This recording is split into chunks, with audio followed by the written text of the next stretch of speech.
call this meeting to order. I'd like to thank the officials for being with us here today.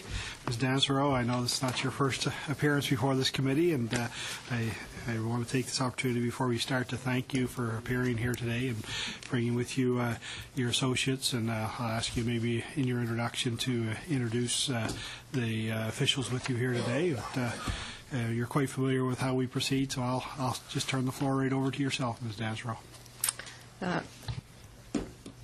let's go on by itself, yeah. Thank you, Mr. Chair, and thank you for the invitation to be here with you today. As you know, our minister, and to discuss our main estimates, our minister will be joining us shortly, and in the meantime, what we thought we would do is take a few minutes to walk you through the main estimates through our Chief Financial Officer. J'ai demandé donc à notre dirigeant principal des finances de vous I have asked our Chief Financial Officer to introduce the main estimates to you and to explain what main changes have happened compared to last year. He will also describe how expenditure estimates reflect our priorities.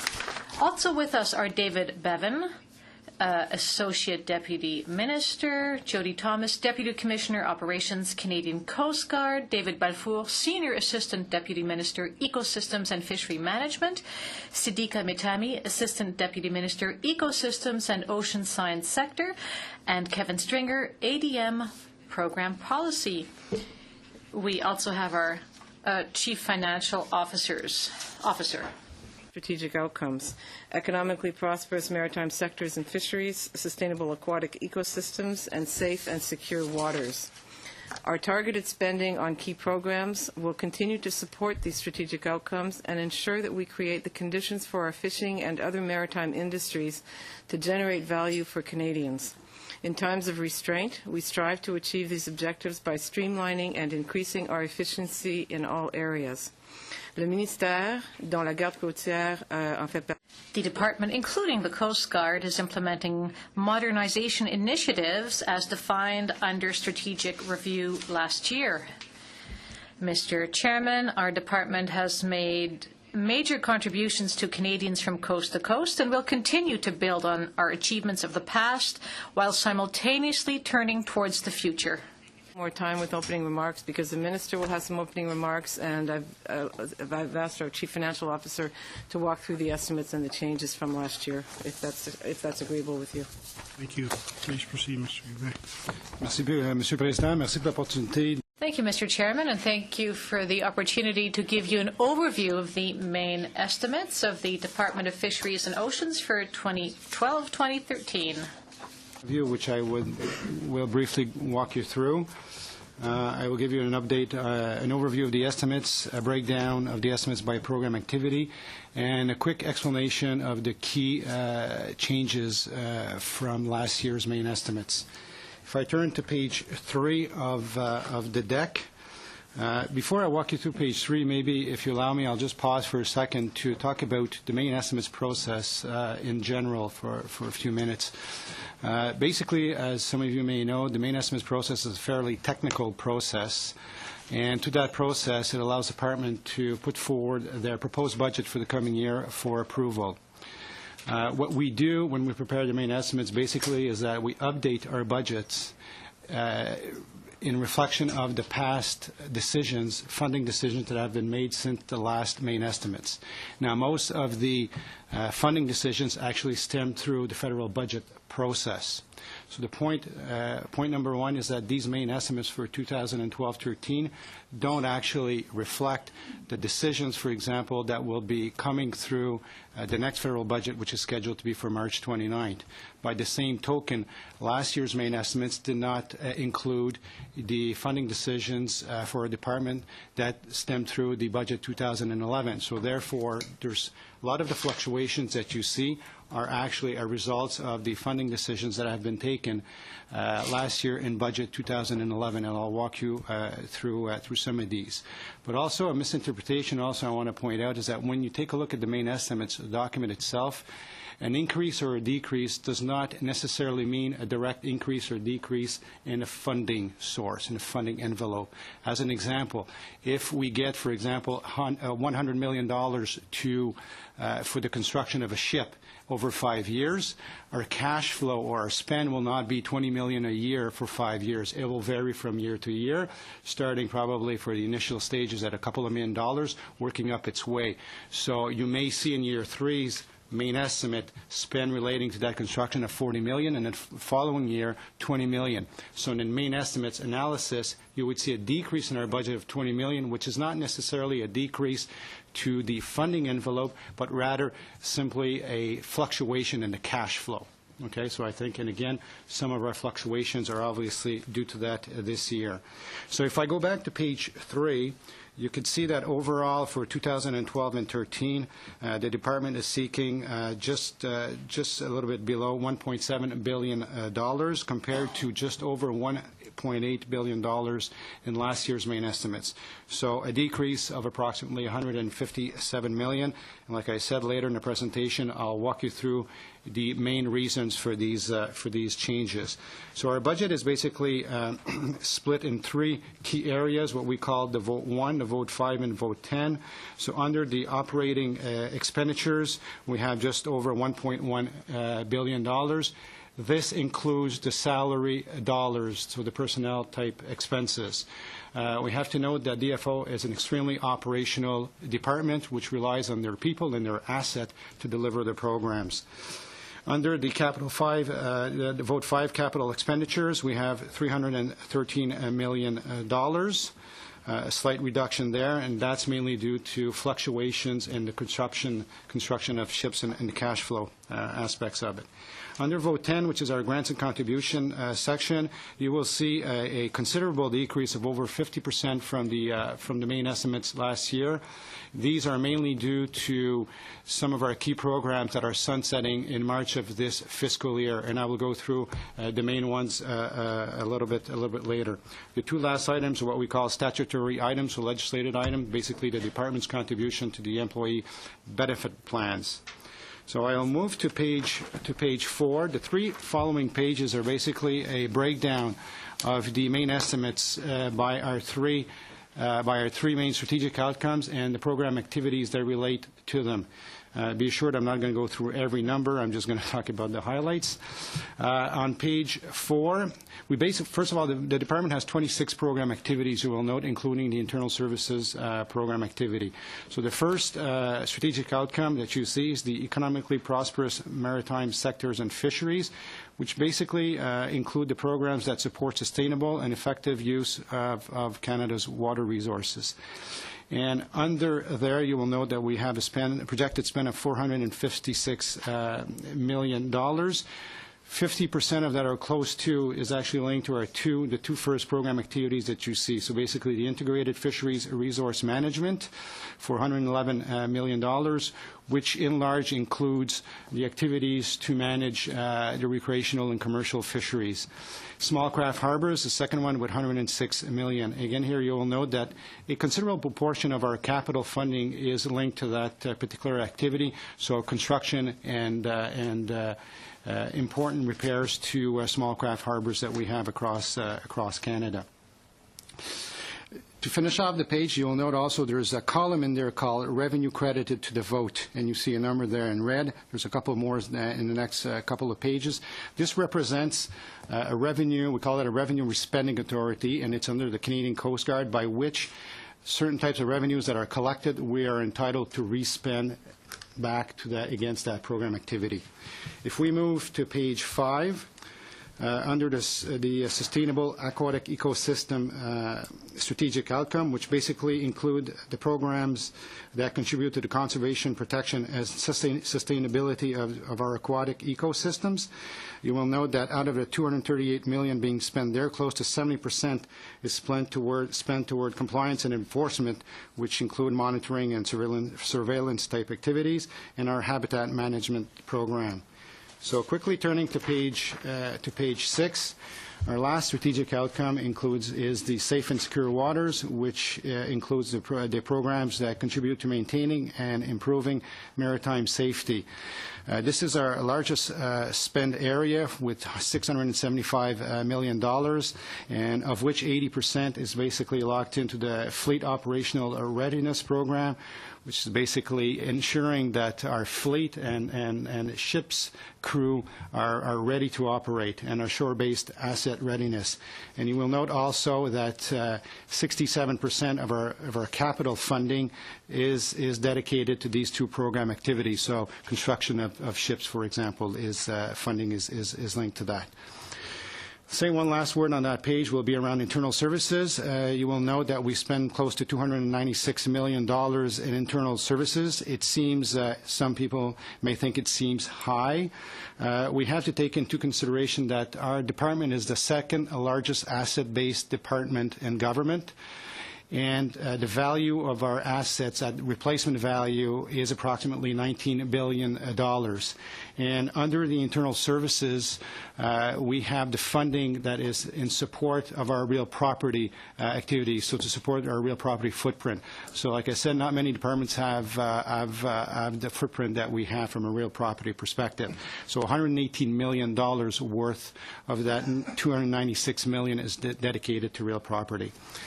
Now I will move to page 7 to talk a little bit about the main increases and decreases. So if we start off with the key increases to these main estimates, you will see an increase of $14.3 million that was given to us through last budget 2011. Actually, the department received $57 million over 2 years, starting this current fiscal year. So we had $43 million this fiscal year as a result of last budget, which we actually accessed through what we call the supplementary estimates process. So what you see now in the main estimates, because we've adjusted based on that funding decision in the previous budget, is the second year planned spending relating to that. The money was given to us as a result of the storm damages that happened in December 2010, so to repair the small craft harbors. Item number 2, increase of $8.2 million. This is, again, a budget 2011 decision. This is an extension to the government's program around federal contaminated sites action plan. And DFO received close to $26 million over 5 years for that program. And this reflects the $8.2 million is actually the planned spending relating to that activity for year 12-13. The last item you see there is, again, a budget 2011 decision relating to help Canadians adapt to the impacts of climate change under the Canada's Clean Air Agenda. Again, DFO on that one received $16.4 million over 5 years, and the $5.1 million is a reflection of our planned spending for that particular activity in the coming year. If I jump to mainly the 2 last pages, page 8, the decreases to this budget. The 40.1 that you see is actually our most important program that is sunsetting. It's a Pacific Integrated Commercial Fisheries Initiative program. Through budget 2007, the department received $175 million over 5 years for that program, and basically the last year of the program is being completed now, and the amount of money in the last main estimates for the spend for this fiscal year is $40 million. So this is disappearing from the main estimates this year. There's $23.4 million that is contributing to the creation of the Shared Services Canada Agency. So this is the agency that was created to better manage many of the IT-type spend. Basically, approximately 44 departments contributed from a financial perspective for the creation of that new agency. Our share at DFO is $23.4 million. $19.9 million is related to the sunsetting of the divestiture of the non-core harbors program. Through budget 2008, we had received close to $45 million over 4 years for that program. Item number 4 is a decrease in $18.9 million relating to the strategic review measures that were announced in budget 2011 for our department. The reductions announced in budget 2011 for our department are actually $56.8 million. So we're building up to $56.8 reduction in year 3. The first year reduction was $9.1 million, which happened this fiscal year in 11-12, so money was taken away again through the supplementary estimates process. And the $18.9 million is the reduction to the DFO budgets as a relation to that exercise. In next year's Maine, the reduction will be for $56.8. The $14.3 million is basically a cash flow issue relating to the no, actually, this is a sunsetting program that also is coming to an end, a sunsetting program relating to the Atlantic Integrated Commercial Fisheries Initiative. So this is one of our other sunset programs that is being completed this March. On page 9, the three last items you see is the key fluctuation explaining the key decrease is $13.1 million. That's in relation to a cash flow issue relating to the lobster sustainability program. In 2009, the department received close to $65 million over 5 years for the lobster program. That program is sunsetting in March 2014. The cash flow for 11-12 was $21 million, and the projected spend for the completion of the program, so in 12-13, is $8 million. So this is why you see a decrease of 13, and in the final year, $5 million. $11.9 million is a decrease in funding to support science and sustainable fisheries. That we received back in 2007, $104 million for 5 years. A portion of that program was sunsetting. We have an ongoing portion, it was approximately $10 million, but the sunsetting portion is actually ending this March, and it is $11.9 million. The last item on the sheet is basically $10.2 million decrease, and it relates to funding we received for implementation of the Species at Risk Act. Again, here in Budget 2007, we received $73.4 million over 5 years, and a portion of that funding was sunsetting, and a portion was ongoing. The portion that's ongoing is approximately $8 million, and the portion that's actually sunsetting in March, because it's the last year for that money, is $10.2 million. So I'll close off at the last page, and I'll not repeat myself, close off by saying that this presents an overall view of our main estimates for 12-13. And again, I remind folks that any decisions relating to Budget 2012 that is anticipated in a few weeks, which could reflect also the famous decisions around the strategic review and operating review exercise, would be addressed in that budget. So they are not reflected in the mains that you have right now. Thank you, Mr. President. Thank you very much, Mr. Huppé. I really appreciate that overview, and really appreciate the speed at which you ran through it. Thank you very much. We'll proceed right into questions at this point. Mr. Camp, we'll begin with you. Thank you, Mr. Chair, and thank you, Ms. Donsero and your team for being here to help us understand the estimates. It's not always an easy job, so I appreciate the clarity that you've brought so far. Just to follow up on Rock's explanation of these significant decreases, when you're referring to sunsetting programs like PICFI, for example, the Pacific Integrated Commercial Fisheries Initiative, or the ACFI, the science funding of 11.9 that's on there. These programs that are 5-year programs, and so we would see them coming to an end this year. Does that necessarily mean that they're coming to an end? Is it possible or likely that we might see an extension of these programs in the budget in a week or two, a couple of weeks, and then of course we'll see them in subsequent main estimates? Can you just clarify that for the committee?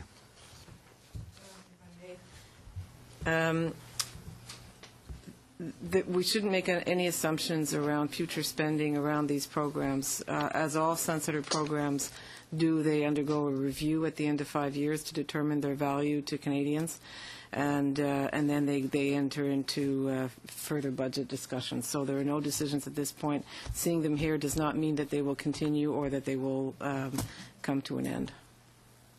Okay. Yeah. Thank you for that.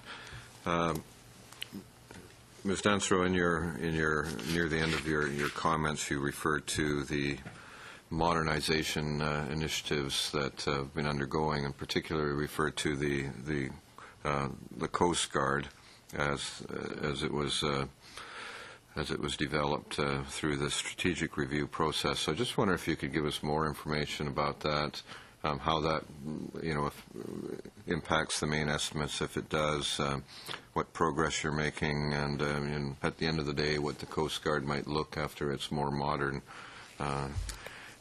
initiative. Thank you, Mr. Chair, for the question, and I will ask Jody, in fact, to speak in greater depth to the question itself. But the technologies that we're using, particularly in telecommunications and/or in any other of the tools that we use, are rapidly changing, and we need to take advantage of those. Wherever possible, we need to be using the most modern technologies to provide the best coverage possible. So the changes that you've heard us talk about through the past year are a result of that kind of modernization as a result of technological change. But Jody will speak to this in greater detail. Well, certainly the modernization of the Coast Guard is technology-based. So whether it's the new vessels that are coming into operation, we've got 10 vessels under construction right now, mature patrol vessels and a new hovercraft that will change our capacity on water because they are newer, better vessels, or some of the work we're doing to ensure that we maintain the same level of service to Canadians and to mariners and maintain the same safety profile, but we are able to do it with fewer people by leveraging technology wherever possible. So what you will see is the future of the Coast Guard is an equally or potentially more effective on-water presence and equally effective response from the Coast Guard in terms of our response to mariners, but done in fewer locations, as we have seen with the closure of the Marine Rescue Subcenters. Do we see examples of this or is this reflected in the main estimates, these changes?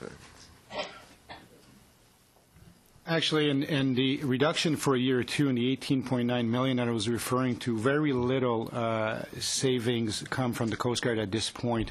The savings relating to Coast Guard will appear mainly in year 3. So we actually have around 150,000 of the 18.9 that is linked to Coast Guard initiatives at this point in year 2. Good, thank you for that. And let me just say, as I move on here, that I've done a number of events with the Coast Guard over the last year, and the morale seems to be quite high, so keep up the good work there.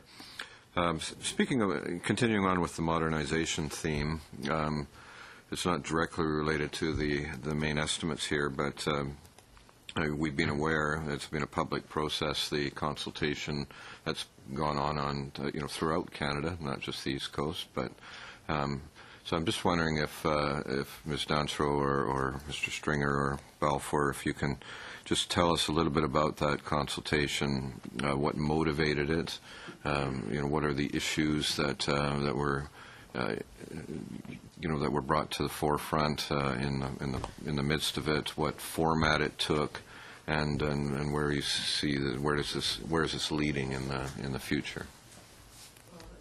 Question, and I will let Mr. Balfour and Mr. Stringer answer detailed questions on this, but I can tell you where it came from, and that is the department has been looking at its suite of policies for a number of years now, and you may all know that we are in constant consultation with our stakeholders to make sure that the policy suite that we have is actually legitimate and suitable to their needs.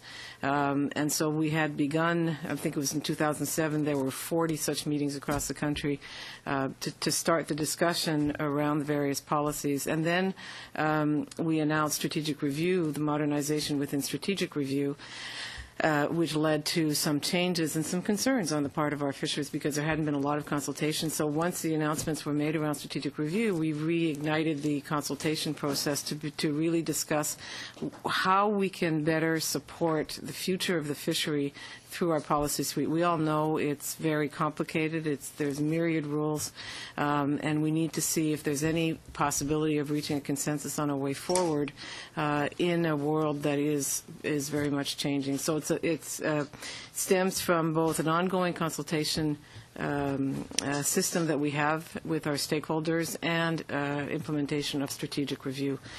If you would like, though, Mr. Stringer and Mr. Balfour led these consultations, and Ms. Matani was also there to make sure we could provide science answers. So I don't know, Mr. Chair, if you would like some further details on that. 10 seconds left. Okay. I guess as the deputy said, we've had these discussions for years, and this is sort of the next round of discussions. It was largely based on a request from many stakeholders who were asking about our strategic review announcements around stability. What was that about?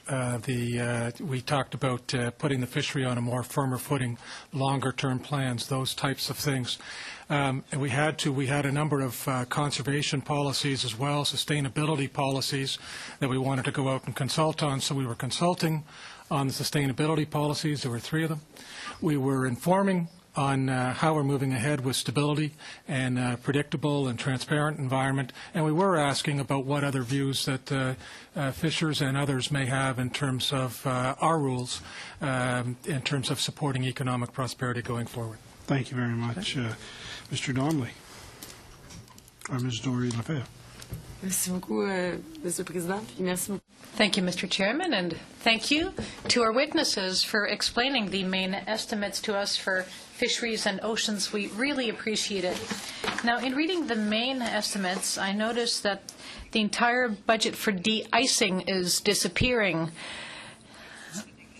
And so can you tell us, or rather the ice-breaking services, why is this program being cut and how many jobs will be lost?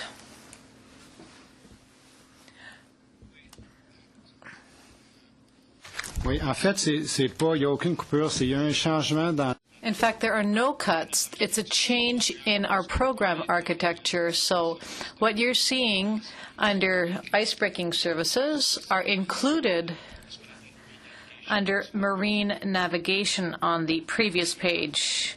So there are two program activities which were cut, not that one. So no jobs have been lost as a consequence? No.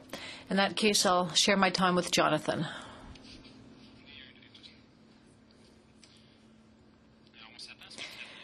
We expect marine traffic to increase, but in looking at the main estimates, perhaps you'll give me the same answer, but in looking at the main estimates, it seems that navigational aids have been affected, even eliminated. So I'm wondering how the department will be able to fulfill its mandate if navigational aids to marine traffic is affected.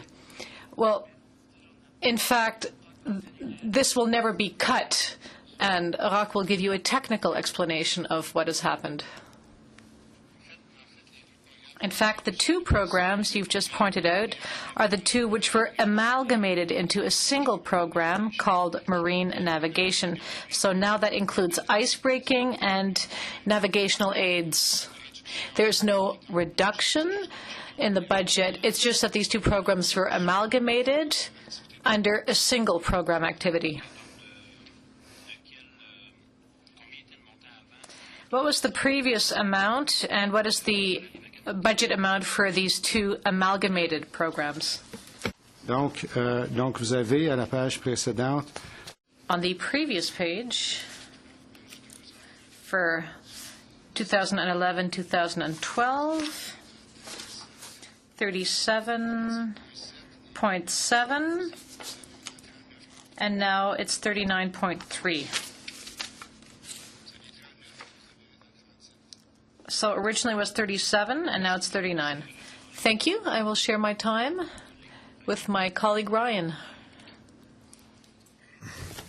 From the estimates, you talk about the significant decreases, and they are significant. You add them up, and it's $35 million.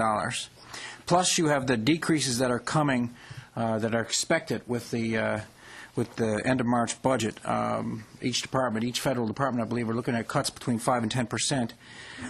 My question is a pretty broad question, but considering the cuts that we've experienced, considering the cuts that are coming, how can Canadians expect to have faith in the Federal Department of Fisheries and Oceans to carry out its mandate when so much of the funding has been cut? Mr. Kemp, when he asked his question, asked about morale within the Canadian Coast Guard. But what's the morale like in DFO overall? Thank you for the question. I think there's three parts to it. One, we can't talk about the future in the future budget, so I can't predict whether our budget will go up or down. We know we've put forward proposals. About what? Canadians having faith in your department to do what needs to be done. Well, certainly that was the third part of the question. The second part of the question is the magnitude of the cuts that you see here, and as we did say earlier, some of the cuts, or what appears to be cuts, are sunsetter programs, and we don't know again whether or not they will be found in the next budget. On the issue of morale within the public service in general, I can say that there was a survey done. As you know, we do a survey every 3 years, and we were very pleased to see that morale is not decreasing. There are areas where people are concerned, obviously, and those areas, because of the survey, we will be able to work on. And then in terms of service to Canadians, we can assure you that the programs and the desired outcomes of the programs don't change for us, and we will make sure that the service to Canadians is what is required according to our mandate. And as you know, strategic review was designed to allow us to look at areas that might not be in our mandate to try and streamline and move forward, as any good business ought to do. And so we are confident that the budget that is being discussed here is one that will meet the needs. I want to get specifically into that $11.9 million cut to science and sustainable fisheries. How will that impact various regions, a DFO? How will that, for example, Newfoundland and Labrador, how will that impact that region? That's one of the sunsetter programs, and is one that we are looking at very carefully. We, as I say, we don't know what will come from the budget, but any priority areas of science that needs to be done will be done. But what difference will we notice in, or will the Newfoundland and Labrador region see in science with that almost $12 million cut? I can't tell you specifically in that almost $12 million cut, because, as I say, there's still some consideration on that. I can say that there was some nervousness last year when we talked about multi-species assessment and some changes to how we do our science, and we can assure you that we are simply moving towards multi-species assessments for those species of fish that don't require annual assessments. So for those that do require annual assessments, for us to be able to make sound decisions, the science will continue. And so science will be targeted at allowing us to provide the minister with the best information to make the best decisions for Canadians. Let me ask you a question then on multi-year assessments, because the question has been raised by industry whether or not that would adhere to every species out there. The concern has been raised that shrimp, for example, off the northeast coast of Newfoundland, that may fall under a multi-year assessment. Would it? Species that require some species require in-year assessment even more than once. Some species require yearly assessment. Some species are okay for a 3 to 5 year period, and our decisions on that will be based on the requirements of that species. So whether the shrimp will be, no, I would say not. It will not be a multi-year species, whereas some of the groundfish will be. Thank you very much, Ms. Davidson. Thanks very much, Mr. Chair, and thanks very much for being with us today. We certainly appreciate the information, and certainly the explanation beforehand was very helpful. Although a lot of us have been through the estimates several times, they're always still confusing. So it's great to hear the explanation. My riding is on the Great Lakes, so I'm going to talk a little bit more about that area of DFO, and I want to first of all talk about invasive species. We know that it's a real great threat to our watershed systems, and when I'm looking at the estimate, it appears that program funding for the aquatic invasive species is in fact being decreased.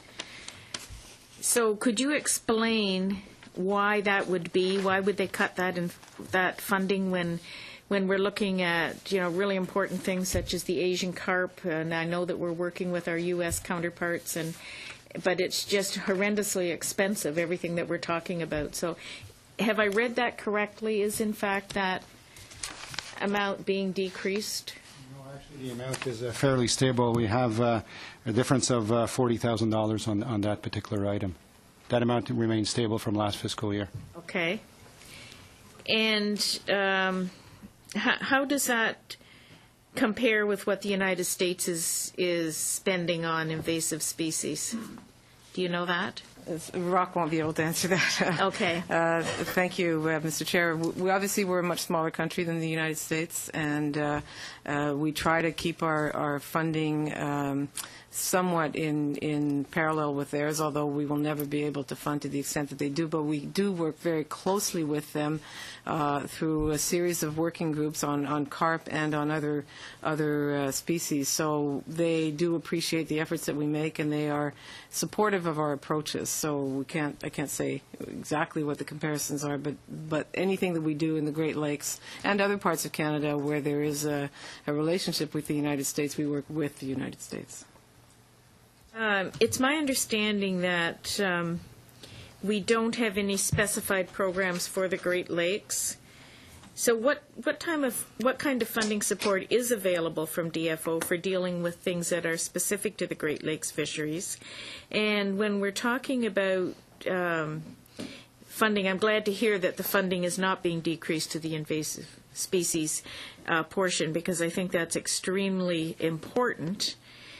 But is there any way that we can address the urgency in protecting the Great Lake waters from these invasive species? Is there a particular program that we could enter into? I just don't think that our investment in that area is in line with the importance of the fisheries in that area, whether it be commercial or sport, and the protection of our Great Lakes waters in general. Thank you. The management of the fishery itself is done, as you know, delegated to the province. But management of the aquatic invasive species is something that we do jointly between Ontario, ourselves, and the United States. We are, Sadiqa we can speak to some of this. She's on the Great Lakes Commission, and then there's an aquatic invasive species working group, and so we are extremely active. Could we do more? Probably, but we are very comfortable that we know we're paying very close attention to certainly to the Asian carp and the sea lamprey and to the other species that might be at risk. We also do work with the Ontario Federation of Anglers and Hunters, because they can actually reach a whole lot of people that might be bringing species into the Great Lakes. A lot of our focus is also on education, and we've done some good work on the ballast water, if you may know that. And so we look at various ways that we can educate the public to not bring in the species, and make sure that we have the systems in place that will that we can have an emergency response should Asian carp actually breach the barriers that are there. But Sadiq can talk a little bit more about the work that we do in our various working groups. So with the U.S., we do have a joint research program looking at research, monitoring, analysis of these aquatic invasive species. And what's really important and very critical is I had talked about previously the binational risk assessment that should be published in very, very shortly. A lot of work on the Asian carp is really coming to a critical stage where within the binational risk assessment, we've really looked at arrival, survival, establishment, and spread from a scientific perspective. And that particular document will really provide management as to what areas are potential areas for monitoring and what management really needs to do in order to look at prevention. So it is coming to a head, and we will see a lot more management and joint management programs, particularly with Asian carp, but also joint research with aquatic invasive species. If I may add,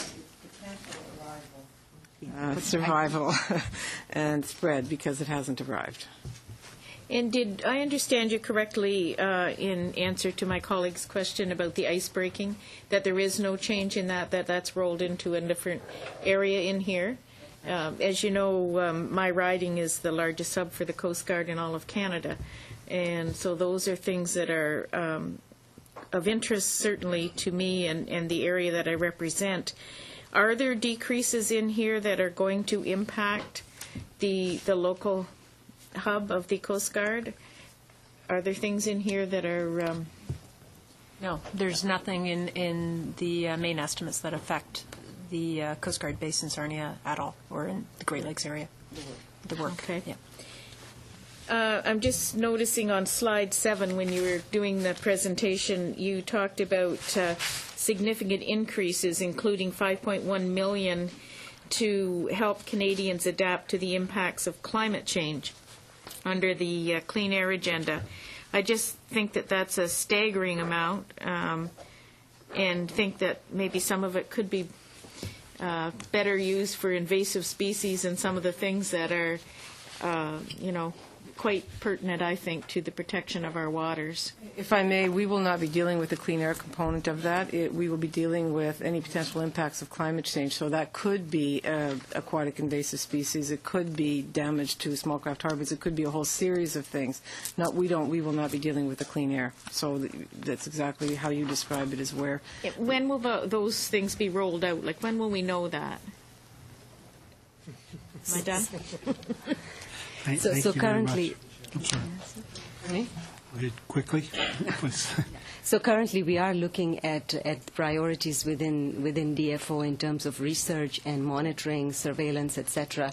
And that funding is being looked at on a priority basis. So a list of priorities for DFO and what research would be required under this particular funding envelope. And it also includes freshwater issues. It's not just limited to climate change as a whole. So there will be some funding going towards some of those issues that you mentioned.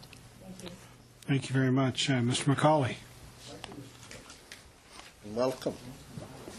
Was 2010, 2011, what was the small craft harbour budget? And was that the largest over the last number of years? I don't have the exact number in front of me for 10-11 because it's 2 years ago, but the fact is it's true in 2010-11 the number was higher as a result of the Economic Action Plan money.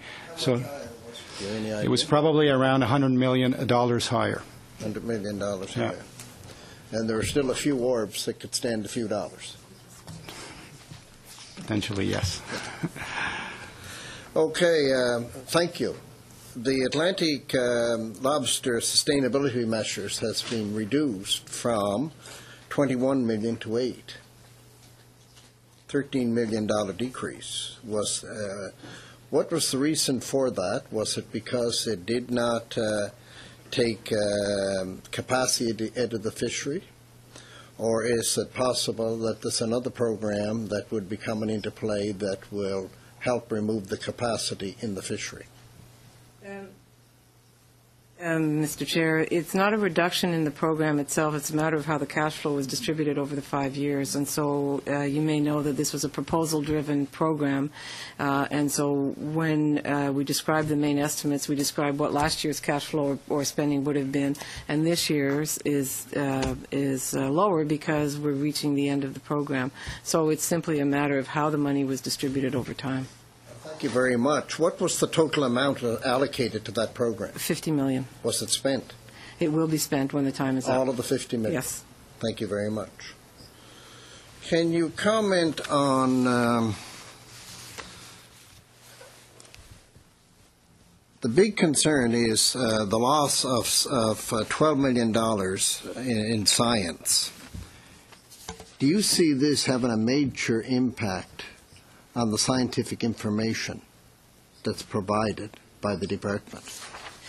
Well, as we say, we don't know yet if that's where we will be with the budget in the future. And in the meantime, we are making sure that the priorities that are really required for science and for decision making will be met. So we will make sure that there is not that significant an impact. So it might not be that there will be these cuts? Well, as in all mains... If there are if these cuts come into play, which we suspect they will they have a major impact on the scientific information that fishery is able to receive? It will. We will, as I said, we will prioritize in the scientific activities that we need, and I can't predict. Are you reducing the number of issue-specific science experts on DFO staff? Has there been a reduction? And if so, I'd just like to know how many. There has been a change in our approach, which we are currently implementing, as we said earlier, through strategic review and moving towards multi-year science. So that's as much as we've done so far. Now, the minister has arrived. Thank you very much. I want to certainly welcome the minister to the committee. Always good to see you, Mr. McCauley. And very good to see you. Now I wonder if there's any possibility we could get an answer. I thought the only thing that my fishermen are concerned about, and they want to know, is it true that you confirmed to a number of fishermen at the Boston Seafood Show that this midwater, massive midshore trawler from the Barry Group, as suspected, would receive a license to be able to fish herring deeper and take more herring? Is it true that they did not catch herring last year, and that this new method and this bigger vessel will allow them to catch herring, possibly end up removing the herring stock from the Gulf of St. Lawrence? And Mr. Minister, I'm sure you are aware the devastating effect this will have on the fishery. We all know that the herring is the food source for all the fishery. The only thing I'd like to have confirmed is it true that you have indicated that this vessel has received a license to fish in the Gulf? On a pilot project basis, yes, that is true. Similar to what we did last year off the Magdalen Islands, we conducted a pilot fishery, and we're not unsuccessful in that fishery. The pilot project that we're trying for this year is on the edge of 4T, a midwater trawl. It's a one-year pilot project. Well, as you can understand, Mr. Minister, this is a great concern to my fishermen. And what would the total catch, the TAC, be for this pilot project? I'll leave the technical questions on the TAC to Mr. Balfour. The quota for this project would be within the 5,000 tons that are assigned for the project, which is within the allocation that's provided to the Berry Group. So there's no additional herring that's being provided to this Sainer Group other than it's already provided for in the management plan. And it will be a well-monitored project with observers on board and dockside monitors to ensure that the quotas are respected. I understand quite well, Mr. Balfour, but am I correct in saying that they were not able to catch the quota last year, but because of the change in the gear, they will be able to catch the quota this year, keeping in mind that off of Fisherman's Bank and Pictou Island and areas that I represent, they can catch the herring quota. The herring catch is a way down. Now, possibly you'll be able to announce today that the quota will go up in these areas. But I would wonder the rationale as to why this would take place when it seems to me that the catch is going down instead of up. What would be the reasoning? It could be a pilot project, but a pilot project for what? It's my understanding that they could not catch the herring with the net size they had last year.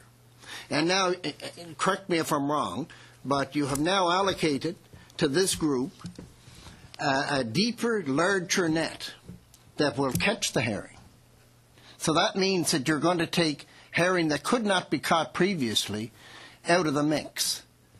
And what will happen if one entire school or family of fish is removed? Where do we go then? Do you have any plan for that? Because it's a very serious issue.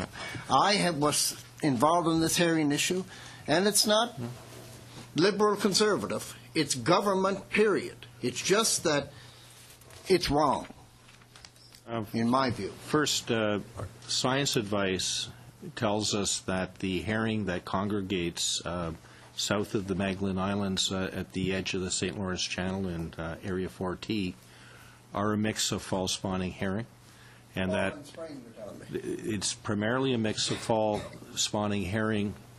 This will be the third year of the project. In 2010, This project was able to take primarily fall herring with a very modest catch of spring spawning herring, and the seiners used their allocations of spring herring to be able to account for those catches.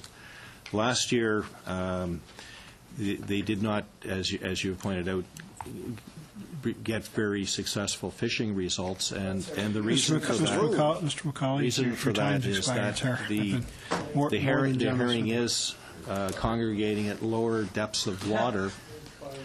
But the current integrated fisheries management plan, in fact, provides the authority to allow the use of a midwater trawl in the herring fishery. And so that this year, it's been decided to allow this project to proceed, all within the quotas assigned to the company, using a midwater trawl with the monitoring regime that we have in place in terms of observers and dockside monitors, in order that this company can see if they can harvest the herring that they have the quotas to be able to harvest in that area, and within the sustainability imperatives that are important to us. Thank you very much, Mr. Belfour. Mr. Minister, I want to say welcome to the committee. It's always a pleasure to have you here. Jack by Mr. McCauley. Yeah, well, that's quite common in the committee here, Mr. Minister. Mr. Minister, I believe you have some opening comments. I'll give you the floor to make your comments, and then we'll proceed into questions. Thank you, Mr. Chairman, and good afternoon, and thank you for inviting me to the Fisheries and Oceans Canada's main estimates. I want to thank my deputy, Claire Dansero, members of our department's management team for starting the discussion with committee. I understand that our Chief Financial Officer has presented the highlights of our main estimates to you already. The estimates represent a snapshot in time of government spending plans. Our fiscal outlook for the year ahead will be reflected more fully in the budget that will be presented in 2 weeks by my colleague, the Minister of Finance. I'd like to take this opportunity first to thank this committee for its excellent work. I appreciated your insight into the snow crab industry in Atlantic Canada and Quebec, and I'm looking forward to your report on closed containment salmon aquaculture. I'm also very appreciative to have this chance to talk with you and share my thoughts on the Canadian fisheries, aquaculture, and other marine sectors, and to inform you about how we are advancing the three main strategic objectives of Fisheries and Oceans Canada. The three objectives are economically prosperous maritime sectors and fisheries, sustainable aquatic ecosystems, and safe and secure waters. Under the objective of economically prosperous maritime sectors and fisheries, we continuously undertake activities to ensure that Canada's fisheries and related economic benefits are operating at their fullest potential. Under sustainable aquatic ecosystems, we focus on the conservation, protection, and sustainability of Canada's aquatic ecosystems by managing the risks that affect species, oceans, and fish. And under safe and secure waters, we lead, deliver, and maintain the preparedness for the maritime component of the federal search and rescue system with our partners. As you're sure you're aware of now, there is lots going on in our marine environments in addition to fishing. The total value of Canada's oceans and marine activities, including fisheries, offshore oil and gas, marine transportation, aquaculture, ecotourism, and cruises, is currently worth more than $28 billion, and there remains considerable unrealized economic potential. Fish and seafood is one of the largest single food commodities exported by Canada. The sector currently employs approximately 80,000 Canadians who are involved in commercial fishing, aquaculture, and processing activities. After 5 years of decline between 2004 and 2009, last year represented a small increase in Canada's export numbers. While this is a positive indicator, I believe we still have work to do to make sure that Canada remains a world leader in this industry. There also remain significant growth opportunities in the fisheries, with world demand expected to continue to grow over the next decade. The World Bank estimates that $50 billion is lost annually from this industry around the world due to poor management. According to a forecast by the OECD, global per capita consumption of seafood is projected to increase by about 5% in the next 8 years. This represents a tremendous opportunity for more jobs and more economic growth in our coastal and rural regions. There's a growing global demand for the product, and we could be better positioned to capture that market share. Canada's fishery sector is going through fundamental changes driven by significant and unprecedented shifts in global economics, market demand for sustainable seafood, and environmental realities.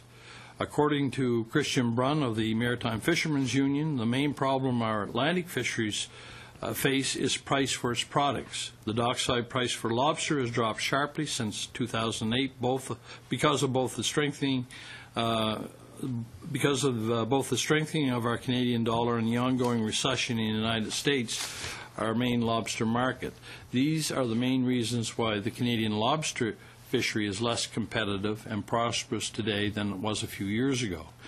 Mr. Brunn goes on to say that we need to look at ways to increase the value of our fisheries and work together to make things better.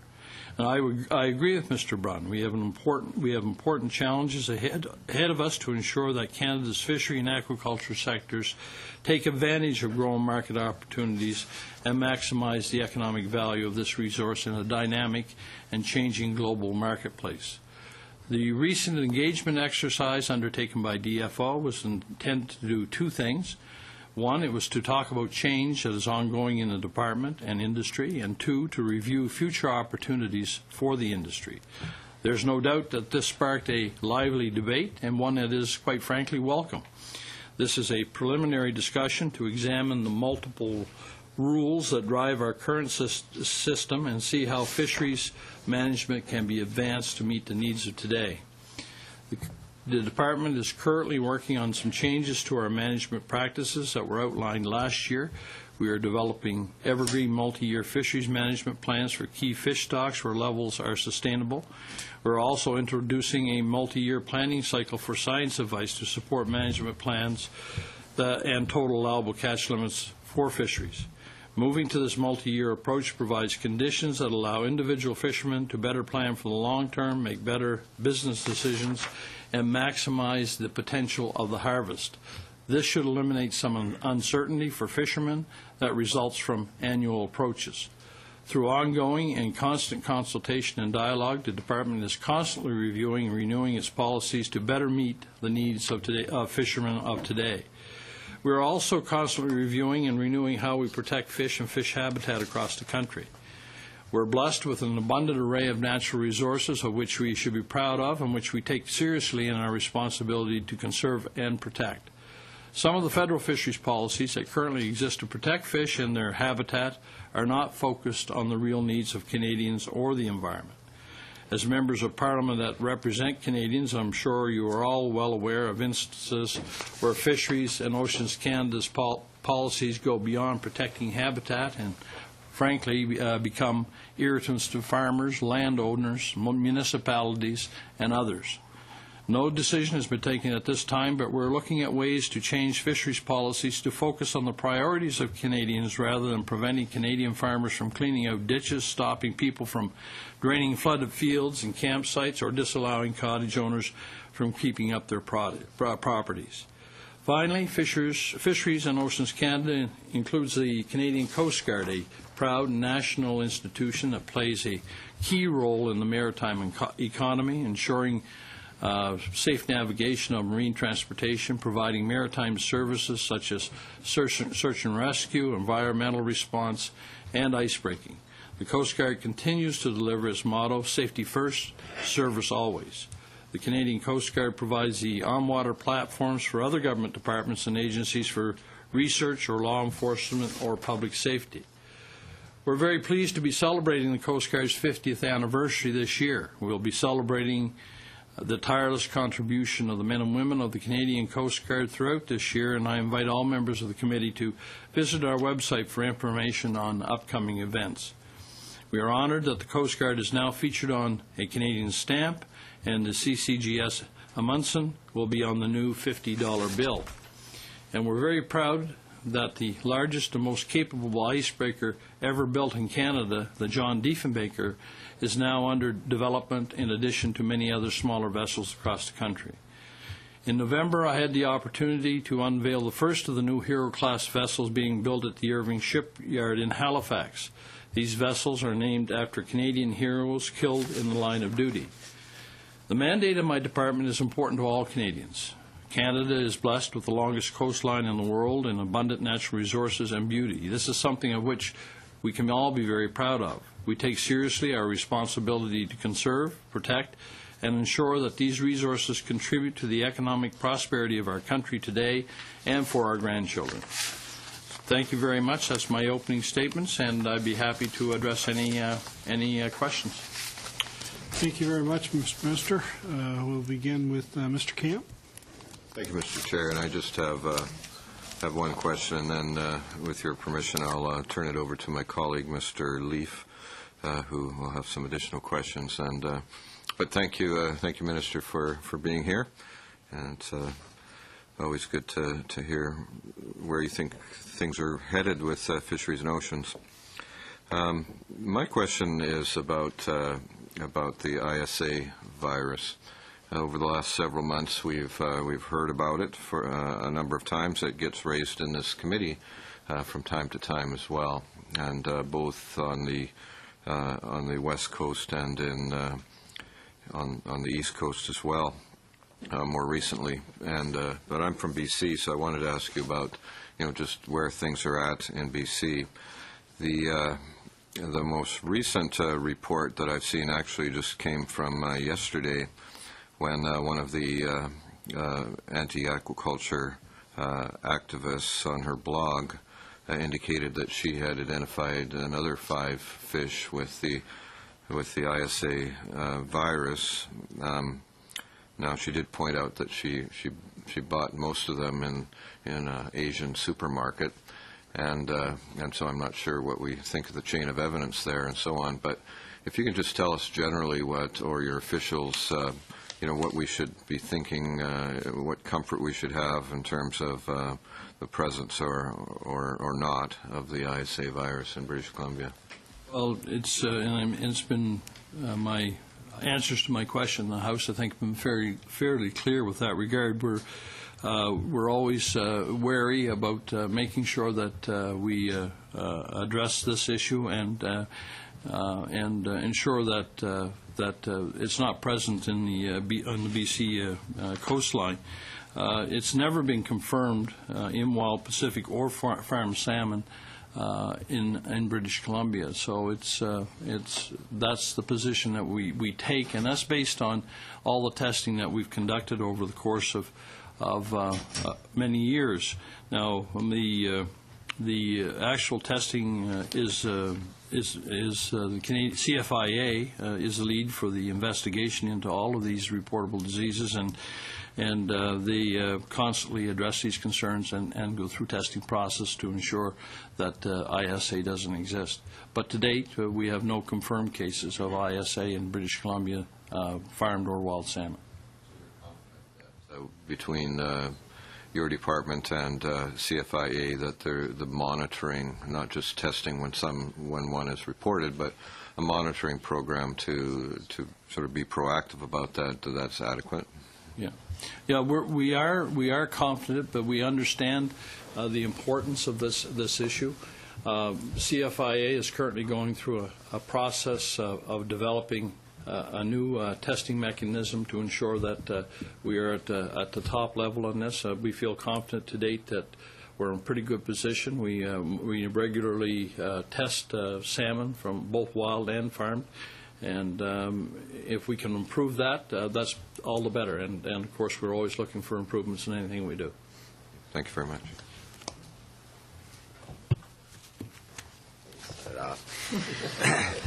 I was too quick with the finger.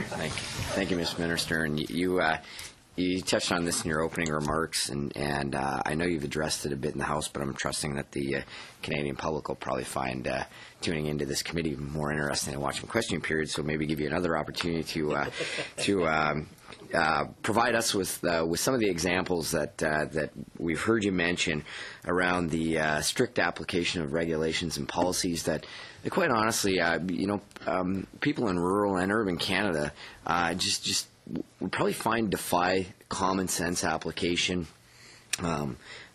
convoluted at times. We certainly hear that, and it impedes not just development activities. I think we hear the opposition a lot of times talk about how, not this opposition, but talk about how we're trying to do something to purely enhance business, and you did give some examples about how these applications are just affecting small operations, farmers trying to clear fields. But maybe you could just highlight a few of the examples that you've touched on in the past for the benefit of committee, where we need to apply more sensible application of these policies. Well, yeah, we're looking at the current policies, and there have been a lot of concern expressed by Canadians right straight across the country, not only in the West but the East Coast. I hear it all the time from a habitat perspective, and how we need to improve the processes that we use to ensure that the people aren't harassed in their everyday lives, and sometimes our habitat rules go a little too far. And some of the examples that I gave today in the House, for example, was one of a field that was flooded. Now, it's an annual jamboree takes place in that area, and they wanted to drain it to ensure that it was ready for the summer jamboree, which we almost lost, by the way. And because fish had, and there were carp, had ended up in that field, and because of the section of our Act, Section 35, they had to fish that area out before they could drain it, which didn't make a lot of sense. I mean, those types of things should not happen. It put at risk an ongoing, an old jamboree that had been going on for some years. So, those types of applications don't make any sense. Or farmers, they have a ditch running through their property, and they want to clean the ditch out, but because a fish might pass through that, we don't allow them to clean out their ditches without going through extraordinary efforts and costs, and potentially, if they don't meet those requirements, fines. So there's a lot of areas that don't make sense for Canadians, and that we have to try to make more sense of them. Now, at the same time, we do have to protect our habitat, and we have to protect our fishery. But there's the rules that we have, and there's very little or no flexibilities in the current rules to address those types of issues. So I think it's important that we take a look at them and see if there's something that we can do. Thank you. Thank you. Now your time's expired. That's it. Thank you very much. Mr. Donnelly. Thank you, Mr. Chair, and welcome, Minister, to the committee. Thank you for coming in front of us and bringing your team. Appreciate your presence and your time here. Now, the government is planning to do away with the fleet separation and owner-operator policy, and in Atlantic Canada, the independent fleet sector is the largest private sector employer, and it's made up of 10,616 individual license holders, and the sector creates an estimated additional 20,000 jobs for crew members. And there's also indirect jobs in boat construction, gear supply, and maintenance. And there's about 1,300 coastal communities which house these independent fishing enterprises. So I want to note too, we've introduced a motion on the subject, so this committee will be talking about that in short order. But I'm wondering if the government has done any analysis of the potential impact of the elimination of this policy on independent fishers and coastal communities which rely on it. Well, first of all, right off the bat, you indicated that we're going to eliminate those. We're currently reviewing all of our policies, so I don't think it's fair to say that we're going to eliminate anything. Of course, I am concerned about our fisheries and our fishing communities. What we did is we entered a process where I was seeking input and advice from fishermen, people right straight across the country that had any interest in fishery that could provide us with information and advice on how we could improve the overall management of the fishery. We have received a lot of information, a lot of advice, and we're currently looking at all that. It's not fair for me to just, or I don't feel that I should just accept the advice I receive from DFO. I think I have to go out and I have to engage Canadians. I have to listen to fishermen to get their feedback. I know certainly I've heard from a lot of fishermen say we have too many rules. It doesn't make any sense. It's inhibiting their opportunity to grow. And if it's inhibiting their opportunity to grow, it's going to have an impact in the communities that they live. So I think it's important that we take a look at the overall policies of the department and to understand if we can improve them to make it better for fishermen and ensure that we have vital communities, vital fishing communities that are an important part of Eastern Canada and Western Canada, inshore as well. So we have to be wary of that. But I don't think it's I think it's incumbent upon me to take a look at ways that we can improve and grow the fishery. You're not planning on eliminating this policy? It's purely consultation at this point, and Mr. Donald. If there was to be a decision to eliminate this policy or change this policy, would there be an analysis done on the impact this would cause? Well, that would be conjecture to begin with, but certainly we're always evaluating, and there's ways that we can to obtain information on the Atlantic fishery, not only through DFO but other organizations like ACOA, for example. They do analysis of the fishery in the east coast of Canada. That's one example. So there's ways that we can ascertain the impacts, absolutely. But if we don't do anything with our fishery and to improve it, we're slipping in our export ranking, which is not a good sign. But if we don't do anything, we're not going to have a fishery. We have young people that aren't entering the fishery. It's getting more and more difficult for them to get involved, or they're voting with their boots, so to speak, and they're heading west where they can make a good dollar, and they're not prepared. A lot of them are not prepared to live the life of the current fishery, where they're just making a minimal wage. So we have to ensure that we can grow that area. We have to make sure that our plants are. We have people to work in our fishing plants, and that's becoming an ever-increasing problem. We have an aging workforce there as well, and are having great difficulties in attracting people to work in the fish plants. An example I know in my own province, in the southeastern part of the province, that has to bring in 200 people a year because they can't get people to work in the fish plants. So there's some major concerns that we have to worry about and we have to focus on if we're going to have a fishery for the future.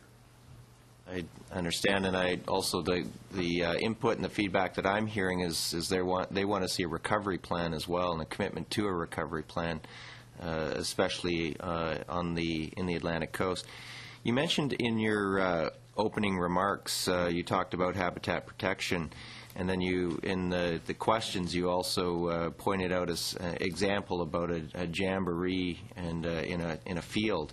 But isn't it more to the point looking at pipeline projects that you've been intensely lobbied by large organizations with more of a focus on pipelines and oil transportation off the coast, perhaps mining and other major activities that are more of a concern? And it's come to light, as you know. I've been asking in question period about this fact that the department intends to make sweeping changes to Section 35 of the Fisheries Act, and that will have a major, significant impact on habitat protection. So with cuts of $10.2 million to species at risk recovery and $11.9 million from science and sustainable fisheries, and cuts of $6.7 million to environmental assessment regulation for major natural resource projects, is it safe to assume that DFO is indeed pulling out of habitat protection when assessing major projects? And I specifically mentioned pipelines, oil tankers, mining operations, and not just farmers' fields and bridges and roads and housing developments.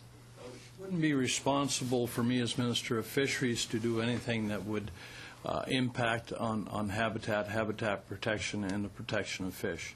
So that's my primary focus, and we're looking at all of our policies, but rest assured that it would not impact if there's any changes, and who knows? I don't know for sure. It's all with no decision been made, but we're looking at things that, and the primary thing is that we will protect our habitat and fish. Now, the programs that you mentioned, the funding programs that you mentioned, they were sunsetting programs, and I think my staff has probably talked to you about those already. Thank you very much. Mr. Sopak. Thank you very, very much. One comment quickly, just an initial one, looking at your three strategic outcomes. As I look at my colleagues on this side of the House, 4 of the 6 of us come from freshwater areas, so I think we'd all put a plea in for more fisheries enhancement work in freshwater areas. And, Minister, that's fair warning that I think we'll be pushing the department in that direction, hopefully. In terms of, just to follow up on Mr. Donnelly's questions, Minister, it seems obvious to me, though, that if departmental expenditures and effort are reduced in these sort of quote-unquote trivial areas like worrying about farmers' fields and jamboree grounds and so on, that you will be able to devote more resources to the high-priority habitat areas that Mr. Donnelly referred to. Well, certainly there will be less, and thank you for your question. Certainly there will be more focus on species, fish, and habitat that we should probably be spending more time focusing on rather than the ones that you indicated. So based on that, it would make sense that we could realign our resources and do a better job of enforcing issues that should be our primary interest. Couldn't agree more. And as a person that loves fish myself, both to catch and eat and look at and just be around, I must say that we can't underestimate the challenges that a fisheries department faces in managing fish. In fact, in the Oceans on the Hill event yesterday, one of the speakers pointed out that counting fish is just like counting trees, except fish are invisible and they move around. So the challenges that you face are absolutely enormous in managing especially open ocean fisheries. One of the things that I'm very interested in is the area of fish enhancement, fish population enhancement. I didn't see those words in any of the documents that I saw here. Does DFO, do you plan to continue the great work that you've done with groups like the Atlantic Salmon Federation and creating a private-public partnership I think in the $30 million range to enhance a fish that is worth at least $138 million to Eastern Canada? Certainly that particular program, there was a trust fund put in place of about $30 million, and they were used to use the interest garnered from that fund to invest in fish enhancement. So that's an ongoing effort. They have their funds. They had some challenges when we had a downturn in the recession, but they're well on track again now, and they do great work. Which do you like better, Atlantic salmon or BC salmon? I'm an Atlantic man, I must say. There you go. And in that regards, I do think your department should take some credit for the rebound in the Atlantic salmon stocks, and it's a prime example of what can happen when like-minded groups in both the public and private sector work together. And I guess my only plea is a one-word plea: more, because those programs really work, and the kind of programs that people actually want. In terms of the Species at Risk Act, one species that I'm very concerned about in inland Canada is the sturgeon. The fact that it is potentially a SARA-listed species, it has some tremendous potential impacts on Manitoba's hydro development, potentially in the order of $2 billion. Again, is that a situation that we can that we can work on to ensure that those developments can proceed and the species will be conserved? Perhaps I might defer that to somebody on staff here that has more knowledge about the sturgeon than I do. I know we have our sturgeon in Atlantic Canada as well, but specifically to projects. Just in a general sense, what we'd be looking for is opportunity for mitigation in order that there could be a way forward to allow an economic activity to occur, while at the same time protecting a species at risk. So that would be the basis of engagement that we'd have in this project as we would with others. Okay. Again, I had a meeting with people from the Canadian Hydropower Association, and they were very concerned about the Species at Risk Act, as you know.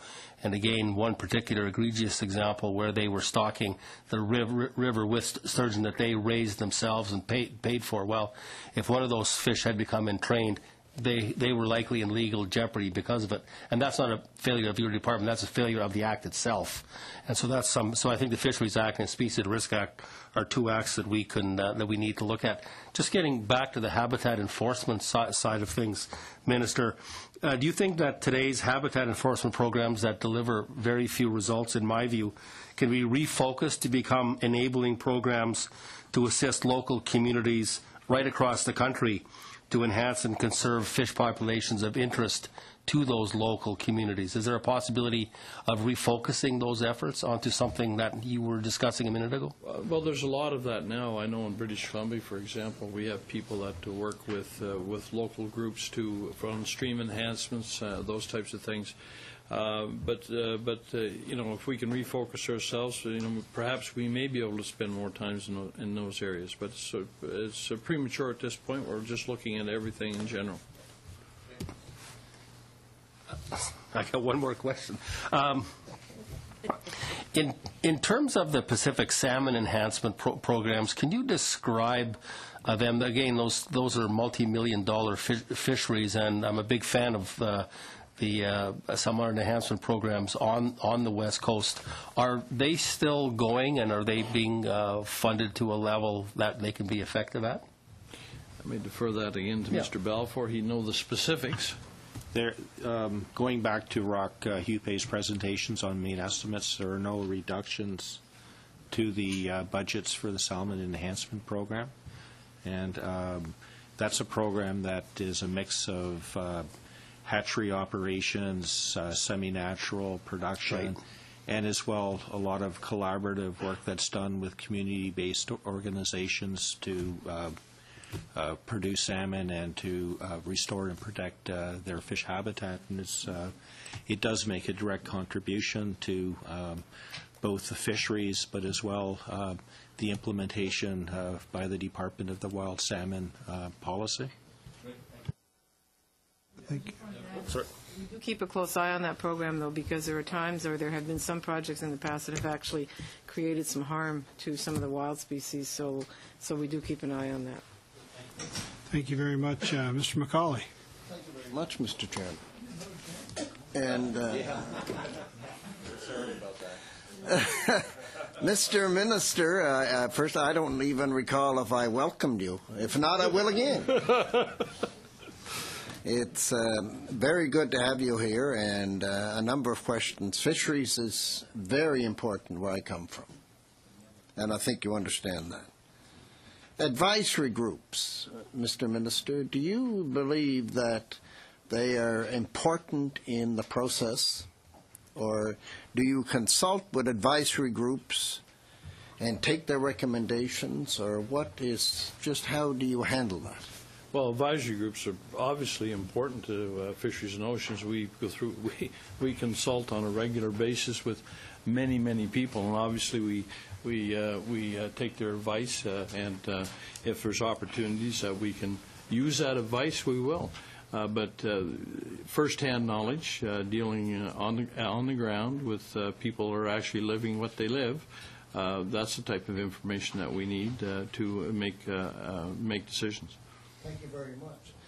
And I was leading into, did you discuss with the Heron Advisory Group before you made the decision to give the Barry Group this quota that, as far as I can find out, is not very acceptable to anybody that's involved in the herring fishery? Well, my understanding, there was a meeting of that committee last week or the week before, but Mr. Balfour would have the details. I believe he was there. Yeah, no, I wasn't at that meeting, Minister, but it did take place last week, and that meeting was primarily focused on advice around setting TACs for the spring and fall spawning herring stocks. And as well, at that meeting, there was a reporting out of the results of the pilot fishery in Forty on the edge of the St. Lawrence Channel and the results for 2011. And at that meeting, the department did inform the participants that we were going to allow the participants in the project the use of midwater trawl in the 2012 project, as is provided for already in the Integrated Fish Harvesting Management Plan. So what you're telling me, Mr. Balfour, is that there was no consultation with the Heron Advisory Group, that the department informed them as to what was going to take place. Would that be correct, just for the record? Or was there discussion on whether this should or should not happen? Seems to make sense to me that if you have an advisory group, that perhaps you'd look for some advice from them before you make the decision. All I want to know is, did you? At this meeting, or previous meetings, did you discuss with the Heron Advisory Group as to whether this quota should be given to the Barry Group? That's all I want to know. This was not like the Barry Group has their quotas as a seiner. There has been no creation of quotas as a result of this. Corrected, Mr. Balfour. It was the change in vessel and the change in the type of net. The larger net that can go deeper to get, and you explained quite clearly to the committee that this is a quota they have, but this is a quota they couldn't catch, and in Prince Edward Island they cannot catch their quota either. But the thing is, what I just want to know, if you discussed with the advisory group that you were going and the department or the minister was going to allocate whatever, a trial run or whatever it is in the fishery, in order for them to get 5,000 ton of herring, when everybody else in the Atlantic region cannot catch their herring. That's about all. And was there discussion or was there not? 5,000 tons is the allocation this company had in 2011 and will have again in 2012. A midwater trawl is permitted in the herring fishery and is provided for already in the Integrated Fish Management Plan. On the basis of the results of the experiment in 2011, whereas we discussed the herring were congregating at lower levels in the water column, we are going to permit the company to use a midwater trawl in order that they have a better opportunity of harvesting what is a quota that they've been provided that was established within the sustainability limits on the basis of scientific advice that they're provided for. And in the same way, we would work with other gear groups to see how we could find ways and means to improve their ability to harvest their quotas too. Do we expect that the quota for Prince Edward Island, like off of Fisherman's Bank and other areas, will go up or go down, or what do you expect that will take place? Well, you must have the information. You have the scientists. You have the numbers. There's scientific advice that was presented at the herring advisory meeting last week that is suggesting that the spring spawning herring stock is within the slightly inside the critical zone, which will likely mean that there will be advice coming forward for us to look at a reduction in TAC for on spring herring. The fall spawning herring has it dropped slightly into the cautious zone, and again we'll have to consider that in terms of TAC. But obviously then we're in the probably in the critical area with the stock, but still we're allowing different types of nets and vessels for midshore for the Barry Group. Was the same type of what happened off of the coast of British Columbia when you changed the halibut quota from 88.12 to 15.85? Was there consultation with the commercial fishermen? Did they agree with what you did? Well, certainly there was consultation with all interested parties on the West Coast in terms of the halibut fishery, and it was a move from an 88-12 split to an 85-15 split. There was significant consultation by my parliamentary secretary over the course of the last year. Looked at all of the original processes that were put in play to determine that number, and we felt that it required an adjustment. So there was consultation leading up to it to get people's feedback. Absolutely. Thank you, Mr. McCauley. Your time has expired. We'll move to a 3-minute round at this point in time. Mr. Leaf, you'll lead off. I get another turn. Look at that. I'll finish off in the line of questioning you were going to ask here. Thank you again, Mr. Minister. Let's switch to safe and secure waters portion of your focusing on one of your 3 strategic outcomes. And on the presentation we received before you got here, the final statement says, in times of restraint, we strive to achieve these objectives by streamlining and increasing efficiencies in all of our areas. And we also heard, though, that the program services where it may be cut will are still going to be designed to meet the needs of Canadians. Now, sometimes we hear in the House the opposition doing some fear-mongering in this part, and I won't mention names because it might turn out to be the exact same as my name. But they talk about the government putting lives in danger by closing down or by moving the resources for the marine rescue subcenters. And can you maybe talk about how those how the reallocation of resources there in the marine rescue subcenters are going to serve Canadians' needs, and how it's going to meet the objectives of finding the efficiencies we need to? Yeah, we did considerable analysis of our overall network. We felt that we can consolidate our sub-centers into working with more closely with search and rescue. We, at the same time as saving money, we felt that we could also provide an enhanced service, actually, because people will be working side by side together. With today's technology, there's absolutely no reason that this would impact at all in any way, shape, or form. And certainly I would have never made that decision if I thought there was going to be, if we were going to be putting mariners at risk. So that I think it's fully feasible and one that is doable. And there certainly are other operations that exist outside of your department where call centers and dispatch services are provided in other fields. And again, I think Mr. Solpak alluded to the point, not quite related, but that if we're able to centralize and focus our attention with efficiencies, then that's going to A, translate into some savings for us, and B, allow the department to put their resources, both financial and human, into the areas that are I guess of greatest importance. And maybe just a quick comment on that point. Well, certainly, you made the same mistake I made, though, when I first addressed this question and used the word call center. It's not a call center, by the way, and I apologize for that. They are sub-centers and provide a great service. I know in terms of the consolidation with the joint rescue centers, that's again, I believe is a positive step, and we can not only gain efficiencies, but I think we can gain a better service, probably safer service, for the fact that we have people working jointly together side by side. The consolidation process is underway.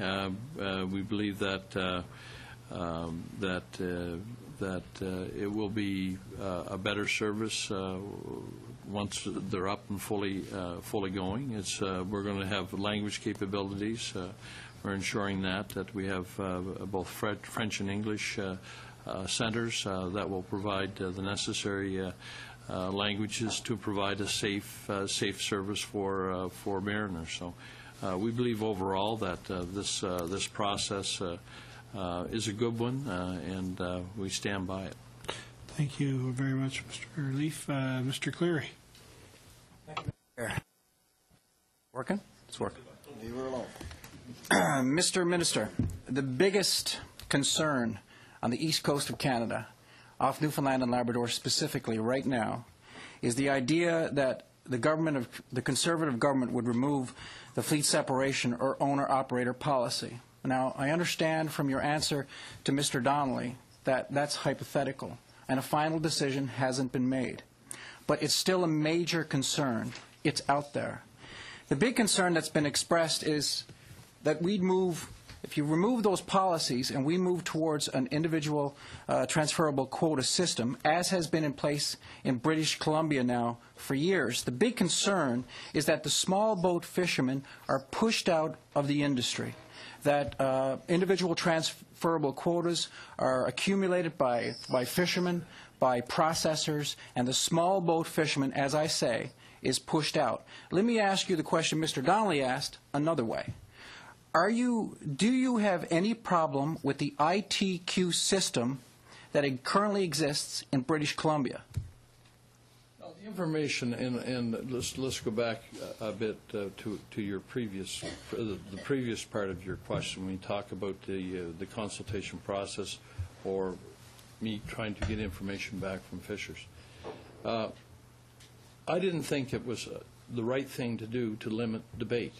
I wanted to open debate on fisheries in general. If I went into this process and I said, you can talk about this, but you can't talk about this, this, and this, that's not fulsome, wholesome debate. I wanted to hear back from everybody and to get their views. I'm hearing all types of views, and that's fair. I was at the Boston Seafood Show this past weekend, and believe me, I heard lots of views. Some fairly positive views, but mostly even from people that are members of our inshore fishers are admitting, and they admitted to me during that process, that they felt that there had to be some modernization of the fishery. I don't think anybody would argue with that. I don't think anybody would argue that it has to be change made. But what the change is, that's what I'm trying to gather information to understand that. In terms of the West Coast, my understanding on the West Coast, and Mr. Donnelly may be able to provide different information, I don't know, but I understand that the ITQ system on the West Coast, after it got over its initial problems in the start, has worked fairly well. They seem to be functioning quite well there. One of the main problems that I see from my research is that what fishermen say is that more than 70% of individual transferable quotas, leases, are leased out to fishermen. So by the time that fishermen pay their resource rent, there's very little left over in terms of a profit for the fishermen or for the crew. You haven't heard those similar concerns? From the West Coast, I have not. I have not, and I've been out there a few times. I have one more quick question. Right. And this very quickly, Mr. Okay. One quick question. Did I hear you right, Mr. Minister, when you, in your opening statement, say that the biggest problem right now with the fishery is the price of products? I didn't hear that right? I was referring specifically to the lobster industry. Okay, not to the fishery in general? No. Because for your information, the biggest problem on the East Coast is a lack of fish. Exactly. Seals could have some, it could be part of that reason, too. Thank you very much. Mr. Allen. Well, thank you very much, Mr. Chair and Minister and staff. Welcome to again. Just a few questions, and the first one's about aquaculture, and it's a two-part question. First is just a little bit of the transition now from the BC situation, and how's that going to this point in time? And we're hearing a lot of testimony as we're doing our study, and I'm looking forward to actually getting the study done. But when we actually produced that, we're hearing a lot of testimony with respect to a transition and what closed containment would look like, and we've had people project it could be 10 to 20 years before you could ever move on shore and that type of thing. What are the department's plans with respect to investment in future research plans with respect to aquaculture and closed containment on land aquaculture over and above some of the investment that are put in facilities out in BC, for example, right now?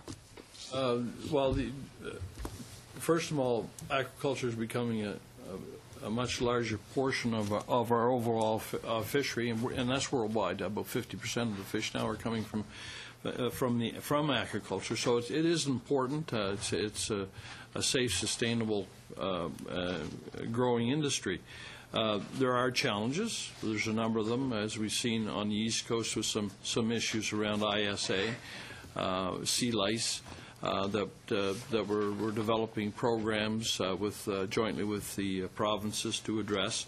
Of course, we had about, I think it was $980,000 investment or something in that nature in British Columbia for a closed containment site, a portion of it coming from DFO. So we want to understand those issues as well. But I think there's challenges around it all, whether or not it can be cost effective doing it in a closed containment site, if we can be competitive with the Chiles of the world and the Norways of the world, we don't know. But I think it's important that we take a look at it, and I appreciate the work that you're doing on it too as a committee. It's very important work. I'll take two last questions. These are mostly local, and they involve the wild Atlantic salmon in two of our major river systems in New Brunswick, one being the Miramichi and one being the St. John River system. As you're aware, we have that invasive smallmouth bass in Miramichi Lake, which is in my riding. But we also have, as we got a chance to visit the Tobic Narrows Dam last year and saw some of the salmon going up over the dam, for a few of them that were caught in the fish ladder there. Can you, and if you can't, if you could provide an update to myself or the committee, how are we doing on that invasive species situation in Miramichi Lake?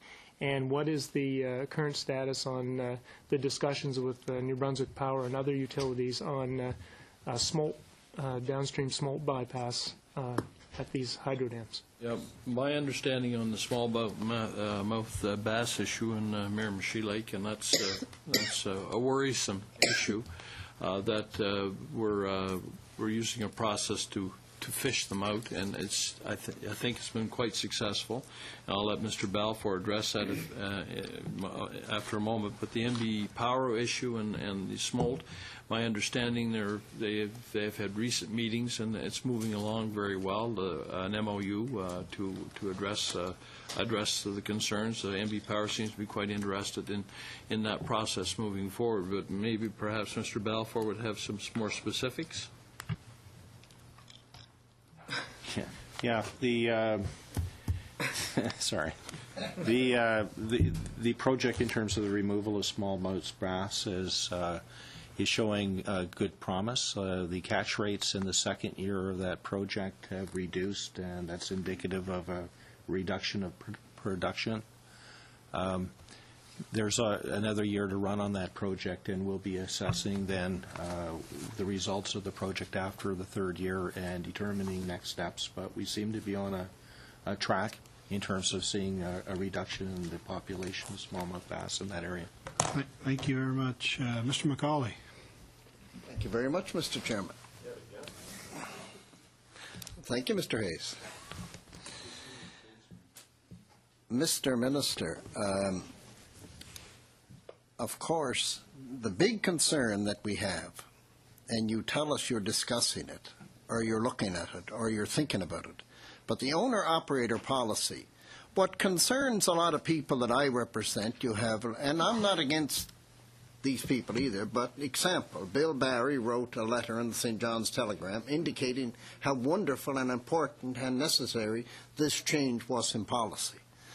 Have you had discussions with these groups or other groups like that?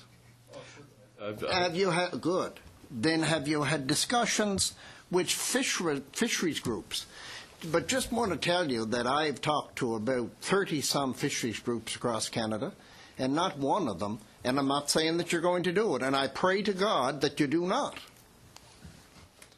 And I'd also wonder if it's what view, if it's right to ask, does your department have on owner-operator policy, and does that have any influence on what takes place? I would also like to ask you, if you do decide to make this move, will you allow this committee to travel through Atlantic Canada and talk to fisheries groups?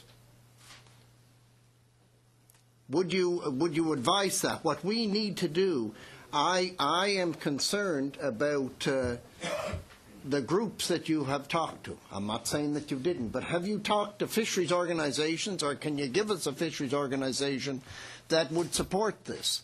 And if they do not support it, do you believe that will kill it? Or are the large corporations deciding what's going to take place? And I beg of you, because of what will happen where I live and the people that I represent, it's so vitally important that if this is removed, a large portion of it is gone. But I would just like to leave those questions with you, and I know that you care. Please make the decision yourself, and think of the human being that will be hurt so much if you take it away from them. God, you can put a lot of questions into one question. Thank you. Well, I just want one good answer. And who's going to judge the answer? The audience.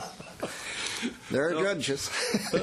No, look, I've talked to across the country. I've talked to multiple organizations about fishery, their concerns about the fishery overall, and even the MFU was saying that there's changes that need to be made, and they'll provide, they'll let us know what they're looking at. Are they in support of fleet separation? No, they're not. A number of organizations aren't. But we have to. But as part of the whole debate, as part of getting people interested, getting people talking, understanding, and yeah, well, absolutely, and it's a great thing. I mean, if we can have an honest, open dialogue and hear back from people, their concerns, what they'd like to see our fishery look like in the future, how we can be sustainable, how we can maintain the vitality of our small coastal communities. I mean, this is all the kind of information we have to have for a long-term plan in fisheries. That's what it's about. No preconceived ideas. No, there's nobody that wants to preconceive anything more than I do not want to. I would just, it's a horrible thought that this would happen. But would you agree that the committee should travel? Mr. McCauley, I have to interrupt you there. As per the standing rules, the bells are ringing at this point in time. You've exceeded your time limit as far as time. Mr. Minister, before we adjourn, I want to say thank you on behalf of the entire committee to you and your officials for appearing today and being so open in discussion here with our committee. We really do appreciate it, and look forward to seeing you again before the committee. Thank you very much. Meeting adjourned.